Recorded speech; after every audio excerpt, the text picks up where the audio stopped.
Hallo miteinander. Heute zeigen wir euch, wie ein sogenannter Field Strip bei einer Smith & Wesson Mod 559 geht. Da vorab zum Sagen, es wäre von Vorteil, wenn man für das einen kleinen Durchschlag dazu hat. Ich habe hier einen 2,3 mm Durchschlag. Für was werdet ihr nachher gerade sehen. Am Anfang immer sicherstellen, dass die Waffe ungeladen ist. Dann fangen wir damit an, indem wir das Magazin rausnehmen.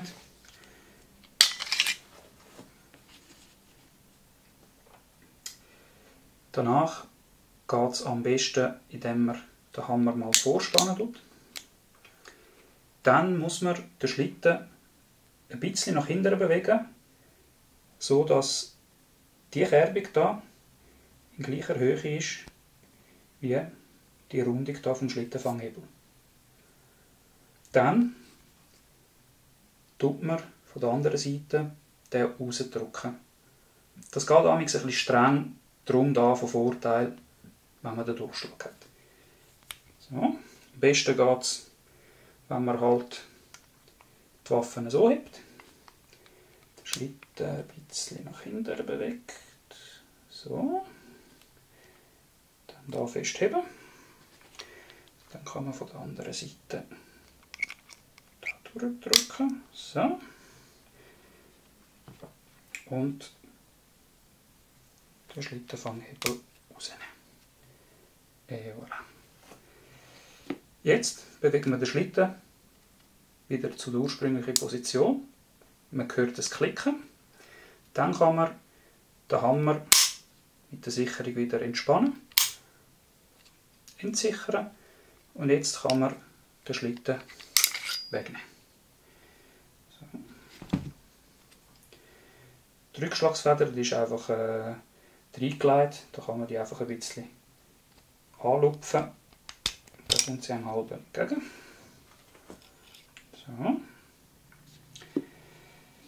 So. Um den Lauf rauszunehmen, muss man da vorne dann da die Halterung da rausschrauben.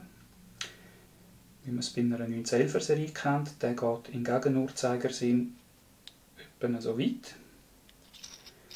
Dann kann man den rauslupfen. Den Lauf selber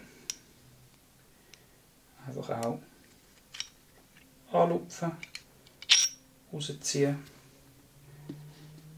und das war es. So macht man einen Field Strip bei einer Smith & Wesson Mod 559. Um es wieder zusammenbauen, gehen wir einfach wieder rückwärts. Nehmen wir den Schlitten, den Lauf, tun wir den da vorne einfädeln. Ja. Anlegen, schauen, dass er in Position ist. Dann nehmen wir wieder den kleinen Kollegen hier. Der hat hier so eine Kerbung. Die Kerbung kommt da zuerst rein. So. Da kann man ihn wieder in Position schieben. Die Rückschlagsfedern wird natürlich mit den Federn hier eingefädelt. Der Hinterteil der kommt dann hier auf die Kerbung. Hier. Beim Einfädeln einfach schauen, die bewegen sich ein bisschen gern. Da sollte man schon schauen, dass der in der richtigen Position ist und nicht neben draussen ist. Einfach einfädeln. So. Drücken. So. So. Voilà. So ist gut. Jetzt als nächstes tun wir natürlich den Schlitten wieder einfädeln. Zwar natürlich ja da.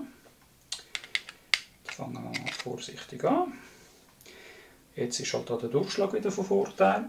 Merkt man da, die da muss gegen oben drücken, damit der Schlitten auch schön drauf passt. So, fangen wir beim linken an, geht weiter. Der nächste, so, und der letzte. So. Der letzte ist ein bisschen der strengste, da muss man ein bisschen mehr drücken. So, wieder in Position. Jetzt, einfacher halber, kann ich den Hammer wieder spannen. Da schauen, dass die Kerbung gleicher Höhe ist wie die Rundung da. Dann den Schlittenfanghebel einfach reindrücken. So. Entspannen. Und die Pistole ist schon wieder zusammen.